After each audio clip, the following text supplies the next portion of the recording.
Hello, this is Murillo, and I have a special message for you today. We need to develop souls of steel. I mean, not the man of steel, Superman, but souls of steel.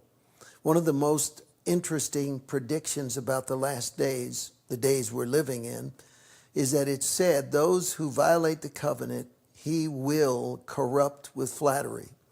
Now, that's the spirit of Antichrist referenced in Daniel 11. And that spirit is at work today, and it vexes our souls.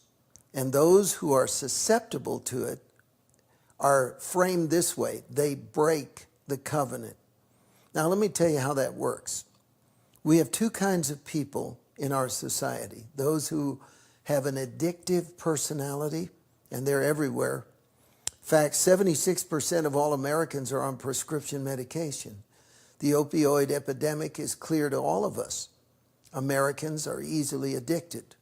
Then there are those that, because of the power of God, and I want to differentiate Christians who live by the power of God and those who espouse Christianity. Right now, we have a wide on-ramp into Christianity that really doesn't filter out people that are insincere or have never really actually met God. So we have weeds and we have wheat. We have tares and we have wheat. But here is the part that I want to focus on today. If you love God, you are susceptible to certain emotional agony. It says in 2 Peter chapter 2, verse 7, that God delivered righteous Lot, who was oppressed by the filthy conduct of the wicked. And it says, for that righteous man dwelling among them was tormented, and his righteous soul day by day just seeing their behavior. Every day we're watching things that are unspeakable, and they torment our soul.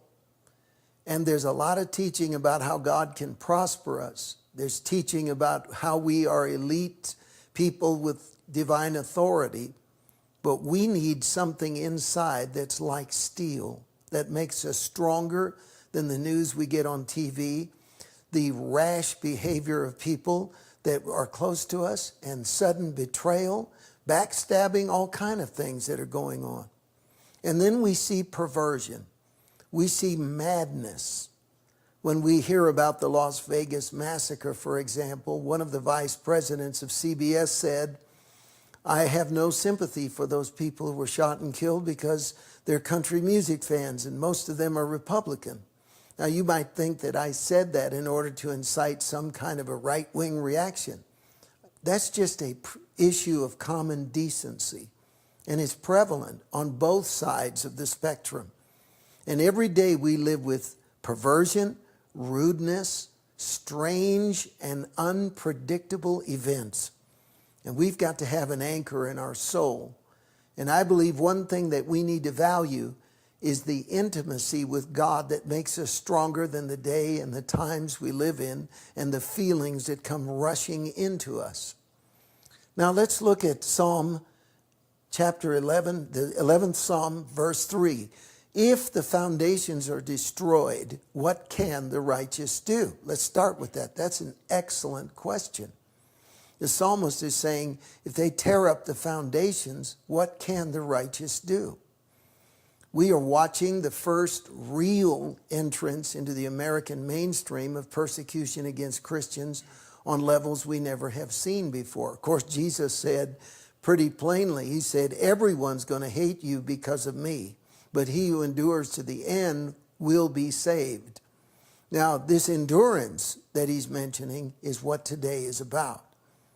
What can the righteous do if the foundations are removed? First of all, we cannot be shaken by conspiracy theories. They're everywhere. We're hearing them all the time. We're hearing about planets that are going to appear suddenly and destroy the earth, people setting dates. And not just that, but all sorts of incredible stuff that's coming down the pike that will shake us if we don't have a compass and an anchor in this time. So here's the first instruction I want to give you. In the 8th chapter of Isaiah, it says, do not call a conspiracy concerning all that these people call a conspiracy, nor be afraid of their threats, nor be troubled. The Lord of hosts, him you shall hallow or respect. Let him be your fear, and he will be your dread. Then he will be as a sanctuary. When I talk about the fear of God, I immediately get a negative reaction in this kind of time of shallow Christianity that's everywhere. So many churches look like entertainment centers right now that just want to give a glad hand, smiley face message. Here's the truth.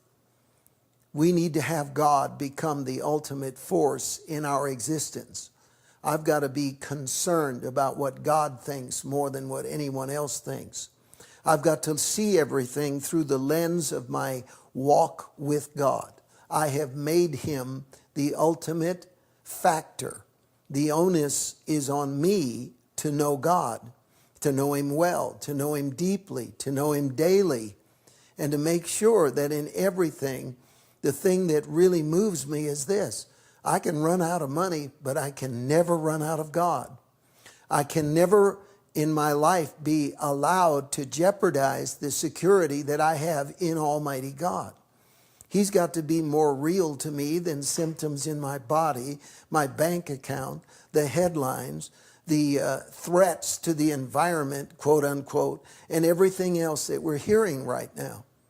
It says that if we decide to pull God to the top of the list of what's on our mind, that he becomes the deepest force in our thinking, then he becomes a sanctuary.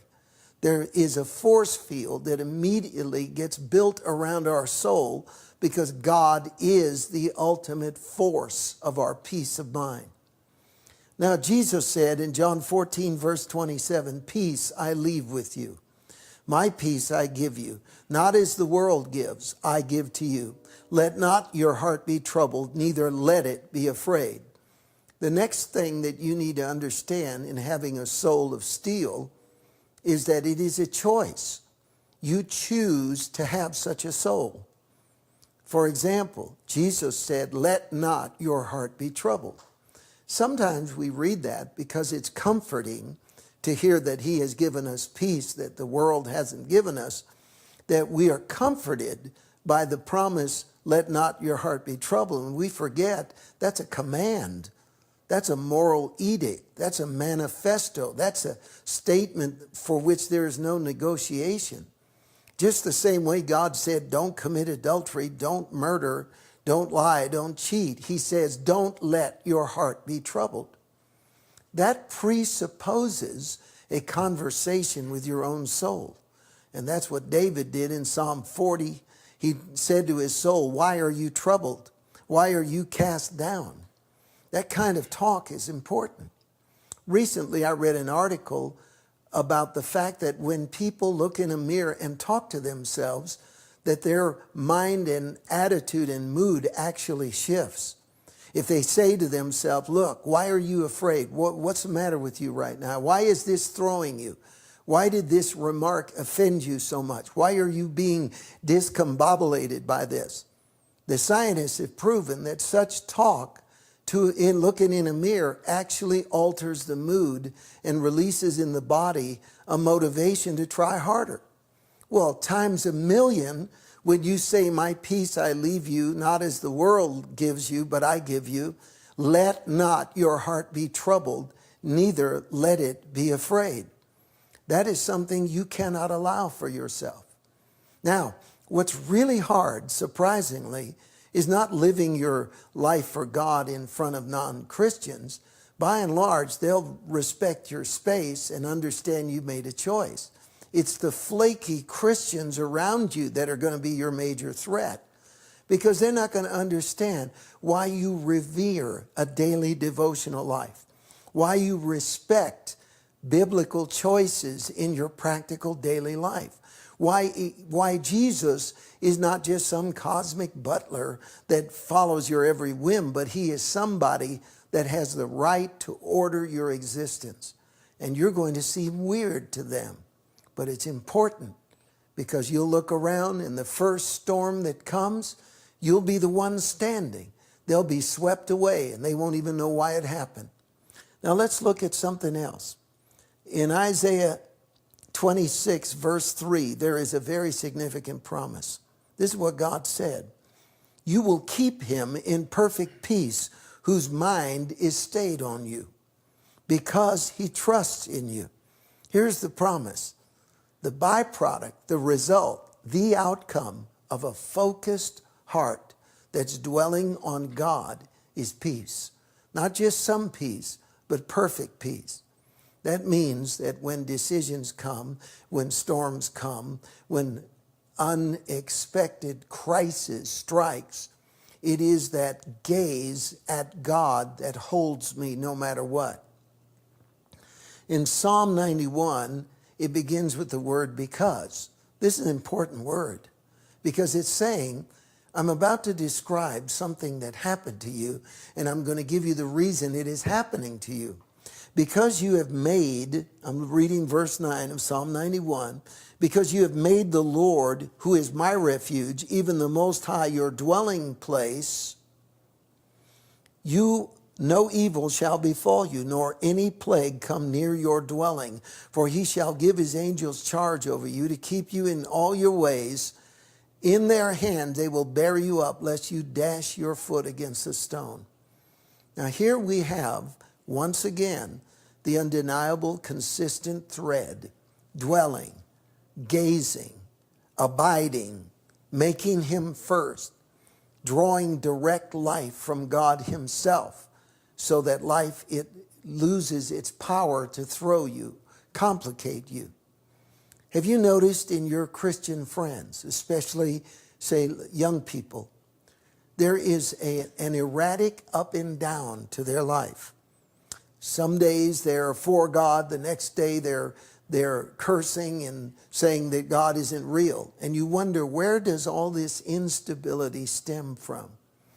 And if you look deeply, it'll not be hard to find the fact that they have a conditional love for God, that they have chosen Christ in the same way they would choose some kind of a drug. If you work, if my life is going good, if storms don't come and the sun shines and everything's right, I'm loyal to you and I serve you and I follow you. But if it goes wrong, then I'm going to question your affection for me, because in their immature status, they think love is only expressed in helping you escape from anything meaningful or any kind of attack. Well, you don't believe that. You're not silly enough to believe that. But you can trace their instability to that kind of conditional loyalty to Christ. Now let's move on to another verse that I think is important. When I would preach on the streets of Berkeley, I would often see disgusting, filthy, vile things said and done. I had to watch them all the time. And wherever I walked, I had to guard my eyes, because the generation that I was ministering to had given themselves over to things that I really don't want to describe. And one day, David Wilkerson, in his book, I Am Not Mad at God, recounted a very similar experience, how when he was on the streets of New York, that he saw children abandoned, he saw perversion, he saw things that were enraging, disgusting, nauseating, overwhelmingly crushing to the heart. And then he read Mark 16 and took it in a way that I'd never seen it before. These signs will follow them that believe. Mark 16, starting at verse 17. In my name they will cast out demons, they will speak with new tongues, they will take up serpents, and if they drink anything deadly, it will not hurt them. They will lay hands on the sick and they will recover. So David read that, and David Wilkerson felt the Holy Spirit reveal to him something. You have taken a drink in your soul of something poisonous. For you and I, it can be any one of a number of things that we ingest. It could be something somebody says.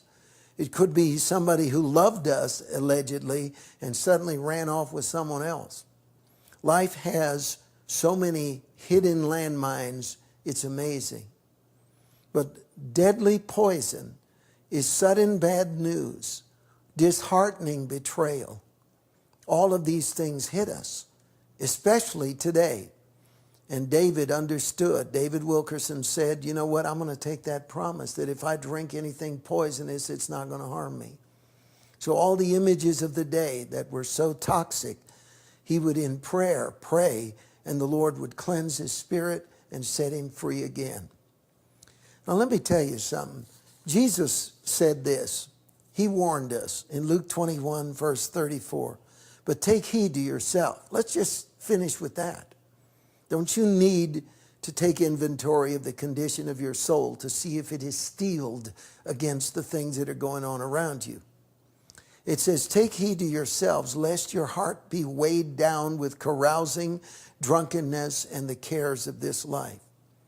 Sometimes a binge is born out of defeatism. In other words, you have certain standards for yourself, morals, limits that you place on yourself. And then all of a sudden you'll go on a binge because something happened that was off the map of your spiritual beliefs. This wasn't supposed to happen. It was more than I could take. It hit me suddenly. And then you give up on your ideals and your convictions and your goals. And that's why Jesus said, before these things happen, look at yourself and make sure that your hearts are not crushed under the load of everything that's going on and the cares of this life. And then that day will come on you unexpectedly. Well, not only the last day, but any day, tomorrow could hold things that you aren't ready for. But here's the promise of God, and we've read it over and over and over again. God is waiting for you to come and to get close to him and to know him in a way that draws life out of him into your soul, that purifies it, that enforces peace, that creates a dwelling place where you revere God more than any news you ever receive, and you will have a soul of steel. God bless you until next time.